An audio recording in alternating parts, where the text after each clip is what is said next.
آمن الرسول بما أنزل إليه من ربه والمؤمنون.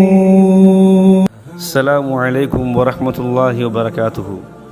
தங்களது மேலான ஜகாத் சதகா ஃபித்ராக்களை நமது இஸ்லாமிய கல்விச் சங்கத்திற்கு கொடுத்து உதவுங்கள். அவற்றை ஏழை எளிய மக்களின் இல்லங்களுக்கே நேரில் சென்று கொடுக்க இருக்கின்றோம் இன்ஷா அல்லாஹ். கீழ்கண்ட எண்களை தொடர்பு கொண்டால் நமது சங்கத்தின் நிர்வாகிகள் தங்களது இல்லம் தேடி வந்து கனிவுடன் பெற்றுக்கொள்வார்கள். அஸ்ஸலாமு அலைக்கும் வரஹ்மத்துல்லாஹி வபரகாத்துஹு.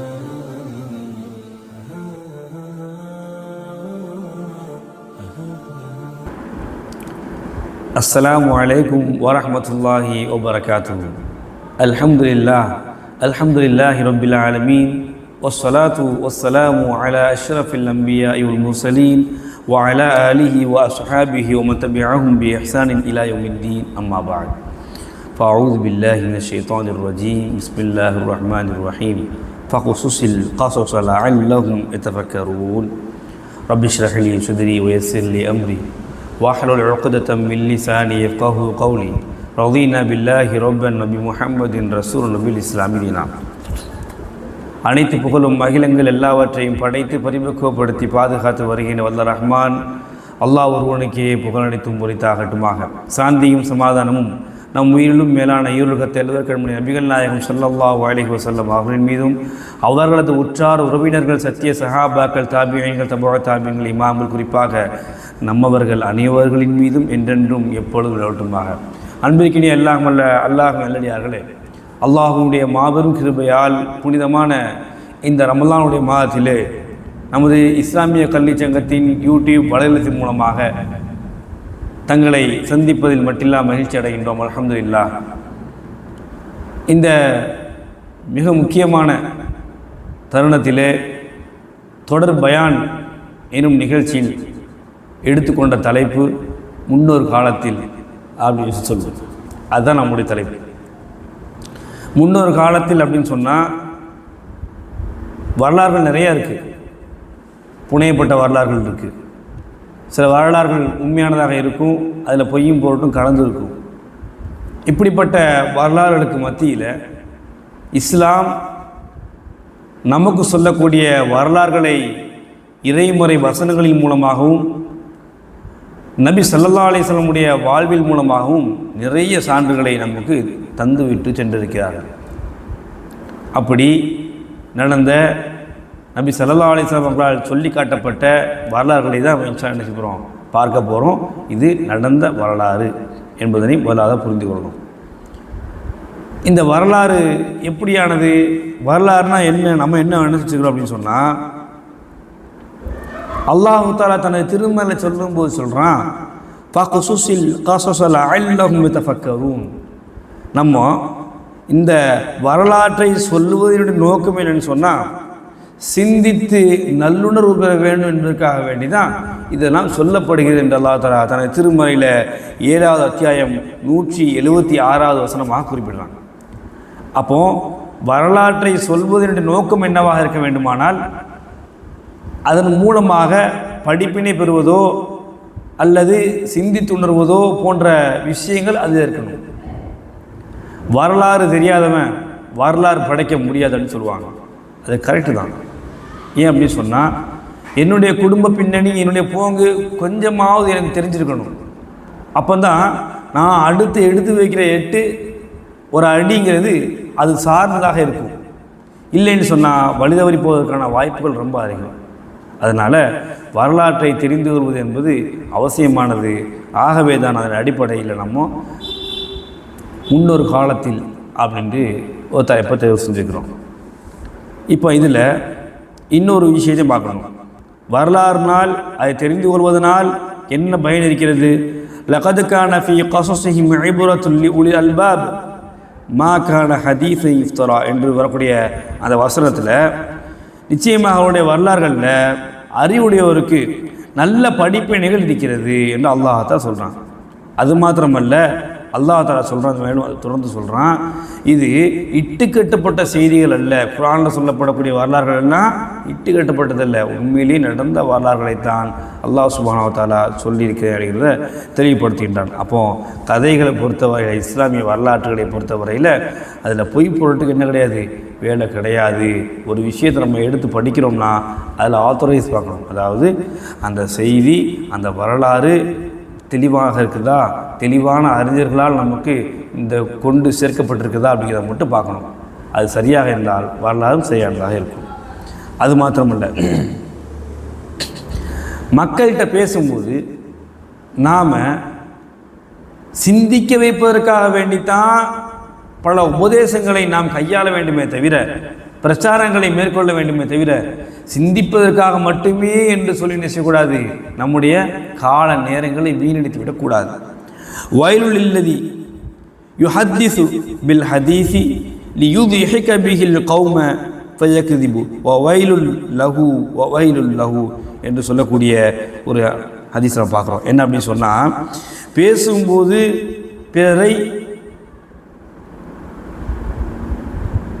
சிந்திக்க வைக்க வேண்டும் என்பதற்காக வேண்டித்தான் நம்முடைய பேச்சும் நம்முடைய சிந்தனையும் இருக்க வேண்டும். ஆனால் பொய்களையும் பொருட்டுகளையும் சிரிக்க வைப்பதற்காக வேண்டி சொல்லுகின்ற அளவிலே இருக்கக்கூடாது என்பதை இந்த சொல் நமக்கு தெளிவுபடுத்துகிறது. அது மாத்திரமல்ல, வயல் என்னும் இந்த நரகம்தான் இவர்களுக்கு ஒதுங்குமிடமாக இருக்கும் என்று சொல்லப்படுகின்ற செய்தி நம்ம இது மூலமாக பார்க்குறோம். அப்போ அன்பார்ந்த சகோதர சகோதரிகளே, நம்ம இந்த இடத்துல மிக முக்கியமாக பிரதானமாக தெரிந்து கொள்ள வேண்டியது, இது ஒரு கிட்டத்தட்ட ஒரு முகவுரை மாதிரி தொடர் ஒன்றாக இருந்தாலும் இதனுடைய மிக முக்கியமான நோக்கம் இந்த முன்னொரு காலத்தில் என்ற தலைப்பினுடைய அடிப்படையான விஷயங்கள் என்னங்கிறத நான் உங்களுக்கு சொல்லிக்கிட்டு இருக்கிறேன். இமாம் இப்னு கைம் ரஹ்மத்துல்லாஹி ஜௌஸி அவங்க சொல்கிறாங்க, பெரும்பாலான கதைகளை சொல்லியில் இஸ்லாமிய மார்க்க அடிப்படையிலான இடத்தோட மனித இயல்புகளோடு சேர்த்து சொல்லணும். ஆனால் அதுக்கு அப்பாற்பட்ட செய்திகளை கலந்து திரித்து மிகைப்படுத்தி கூறிவிடக்கூடிய நிலையை பார்க்குறோம். இதனால் அறிவு மழுங்கடிக்கப்படுகிறது, சிலவற்றை நம்பாமல் போகக்கூடிய ஒரு நிலை ஏற்படுது. அதாவது ஒரு உண்மையான வரலாறை சொல்லும் பொழுது அதில் பொய் பொருட்களை கலந்துராமல் இருக்கணும். அப்படி அந்த மாதிரியான சூழ்நிலைகள் ஏற்படும் பொழுது மடமைத்தனம் நம்மள்கிட்ட அதிகமாயிரும் அப்படின்னு சொல்லக்கூடிய ஒரு விஷயத்தை நம்மளால் பார்க்க முடியுது. அப்போது வரலாறு என்பது எவ்வளோ முக்கியத்துவம் வாய்ந்தது என்பதையும் இங்கே இமாம் அவர்கள் என்ன செய்யறாங்க, உணர்த்தி காட்டக்கூடிய ஒரு நிலையை பார்க்குறோம். ஆகவே தான் இஸ்லாமிய ஹதீஸ்களை எடுத்துக்கிட்டாலும் சரி, இஸ்லாமிய சட்டத்திட்டங்களை எடுத்துக்கிட்டாலும் சரி, பழமை வாய்ந்தது தான், அதில் மாற்று கருத்தே கிடையாது. ஆனால் பல புதுமைகளை கொண்டது இந்த இஸ்லாம், புதுமைகளை வைத்திருக்கிறது. இன்றைக்கி ஒரு நூற்றாண்டுக்கு முன்னாடி 200 வருஷத்துக்கு முன்னாடி படைத்த சாதனைகள்லாம் பெருசாக பேசுகிறாங்க. பெண்ணுரிமை வழங்கப்பட்டது, அப்படி செய்யப்பட்டுச்சு, வரலாறுல எப்படி படைக்கப்பட்டுச்சுலாம். இஸ்லாம் 1400 ஆண்டுகளுக்கு மேலே, அதற்கு முன்னாடியே என்ன பண்ணிட்டாங்க, நிறையா சட்டத்திட்டங்களையும் மார்க்க நெறிமுறைகளையும் வகுத்து தந்து விட்டார்கள். அப்போ எந்த அளவுக்கு இந்த வரலாறு இன்னமும் பேசப்படுகிறது என்று சொன்னால் எந்த அளவுக்கு அதனுடைய செயின் இருக்குங்கிறத நம்ம பார்த்துக்க வேண்டியதுதான். இப்போது இமாம் அஹ்மது இப்னு ஹம்பல், அஹ்மது இப்னு முஹம்மது இப்னு ஹம்பல் ரஹிமஹுல்லாஹ் அவங்க வந்து ஹிஜ்ரி 164 பிறக்கிறாங்க, அதாவது கிபி 780. இவங்க பக்தாதுடைய நகரில் தான் பிறக்கிறாங்க.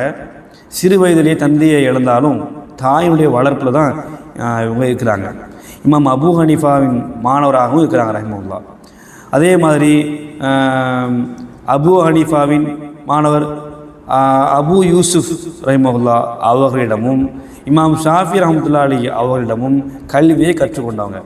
இவங்க தொகுத்தது மிக பிரசித்தி பெற்ற கிதாப்னு சொன்னால் முஸ்னத் எனக்கூடிய ஹதீஸ் தொகுப்பையும் இவங்க தொகுத்த கிதாபுகளிலே பிரபலியமானது. அதே மாதிரி இமாம் அவங்க ஹலீஃபா அல் மாமூன் என்று சொல்லப்படுகின்ற இந்த ஆட்சி கீழே கடும் சத்திய சோதனைகளுக்கு ஆளாக்கப்பட்டாங்க, சிறையில் அடைக்கப்பட்டாங்க. அதே மாதிரி ஹலீஃபா முத்தவக்கீல் அப்படின்னு சொல்லக்கூடியவங்களுடைய ஆட்சியில் தான் இவங்க என்ன செய்யப்படுறாங்க, விடுதலை பெற்று கண்ணியப்படுத்தப்பட்டாங்க செய்தியெல்லாம் பார்க்கப்படுகிறது. இது ஒரு வரலாற்று துணுக்கு. இது ஏன் சொல்கிறோம் அப்படின்னு சொன்னால், இமாம் அஹ்மது இப்னு முஹம்மது இப்னு ஹம்பல் ரஹிமஹுல்லாவுடைய வளர்ப்பை பொறுத்தவரையில் தாக்கம் இல்லை, சரியா, தாய் மட்டும்தான் வளர்க்குறாங்க. இன்றைக்கி கீழக்கரையை பொறுத்தவரையில் நிறைய பசங்க நம்மளை போன்ற இளம் வயதுள்ளவர்கள், நமக்கு கீழ் உள்ளவங்க மேலுள்ளவங்கெல்லாம் தவறான போதை பழக்கத்துக்கு அடிமையாகிறாங்க அப்படின்னு சொல்லி நம்ம வாட்ஸ்அப்பில் வெளிநாட்டு மக்கள்லாம் பேசும்போது என்ன சொல்கிறாங்கன்னா, தகப்பன்மார்கள் ஊரில் இருக்க முடியல, வெளிநாட்டில் சம்பாதிக்க வேண்டியதாக இருக்குது. அப்போ இவங்க எப்படி வளர்ந்தாங்க? தப்பு செய்ததற்கு எல்லா வழிவகையும் அந்த காலத்துலேயும் இருந்துச்சு. அப்போது நாம் எந்த அளவுக்கு உன்னிப்பாக கவனிப்பாக நம்முடைய பிள்ளைகளை கண்காணித்து வளர்க்க முடியுமோ அந்த அளவுக்கு நம்ம வளர்த்து எடுத்தோம்னா அது ஒரு முத்தா பவளமாக என்ன செய்யும், மின்னக்கூடிய ஒரு நிலை இருக்கும் என்பதை புரிந்து கொள்ள வேண்டும் அன்பார்ந்த சகோதர சகோதரிகளே. ஆக இமாம் அவருடைய வாழ்க்கையில் அது மிக முக்கியமான ஒரு சான்று. இந்த மாதிரி நான் இன்ஷா அப்பப்போ உங்களுக்கு என்ன செய்வேன், வரலாற்று குறிப்போட சொல்லுவேன். இவங்க எப்போ மரணிக்கிறாங்க அப்படின்னு சொன்னால் 77வது வயதில் மரணிக்கிறாங்க. அதாவது கிபி 857 மரணிக்கிறாங்க. ஹிஜ்ரி 241 ரபியுல் அவ்வல்ல என்ன செய்கிறாங்க, வெள்ளிக்கிழமை மரணிச்சாங்கிற செய்தியை பார்க்குறோம். அப்போது இந்த வரலாறில் உங்களுக்கு சொல்ல இருக்கின்ற செய்தி என்ன அப்படின்னு சொன்னால், இன்ஷா அல்லாஹ் தொடர்ந்து இது போன்ற சில முக்கியமான தகவல்களை உங்களுக்கு நான் சொல்ல இருக்கிறேன். அதே போல் இந்த சம்பவத்திலிருந்து இதை நான் புரிந்து கொண்டேன் அப்படின்னு சொல்கிற மாதிரி இன்ஷா அல்லாஹ் உங்களுக்கு வரக்கூடிய உபதேசங்கள் இருக்கும் என்பதனையும் இந்த தருணத்தை தெரிவித்துக் கொள்கின்றேன். இன்ஷா அல்லாஹ் எதனை நாம் கற்றுக்கொள்கிறோமோ, எதனை நாம் படித்து தெரிந்து கொள்கின்றோமோ அதனை சிந்தித்துணர்ந்து நாம் செயல்படுத்த வேண்டும். அதற்குரிய நற்பாக்கியத்தை எல்லாம் அல்லாஹ் சுப்ஹானஹு வ தஆலா நம் யாவருக்கும் தந்தல் புரிவானாக. வாஹிர் தஅவானா அல்ஹம்துலில்லாஹி ரப்பில் ஆலமீன். அஸ்ஸலாமு அலைக்கும் வரஹ்மத்துல்லாஹி வபரகாத்துஹு.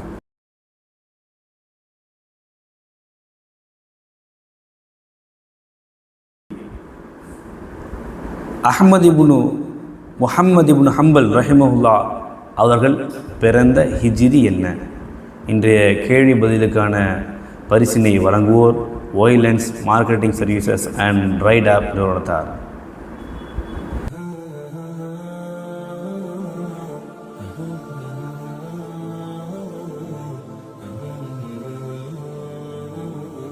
அஸ்ஸலாமு அலைக்கும் வரஹ்மத்துல்லாஹி வபரகாத்துஹு. தங்களது மேலான ஜகாத் சதகா ஃபித்ராக்களை நமது இஸ்லாமிய கல்விச் சங்கத்திற்கு கொடுத்து உதவுங்கள். அவற்றை ஏழை எளிய மக்களின் இல்லங்களுக்கே நேரில் சென்று கொடுக்க இருக்கின்றோம் இன்ஷா அல்லாஹ். கீழ்கண்ட எண்களை தொடர்பு கொண்டால் நமது சங்கத்தின் நிர்வாகிகள் தங்களது இல்லம் தேடி வந்து கனிவுடன் பெற்றுக்கொள்வார்கள். அஸ்ஸலாமு அலைக்கும் வரஹ்மத்துல்லாஹி வபரகாத்துஹு.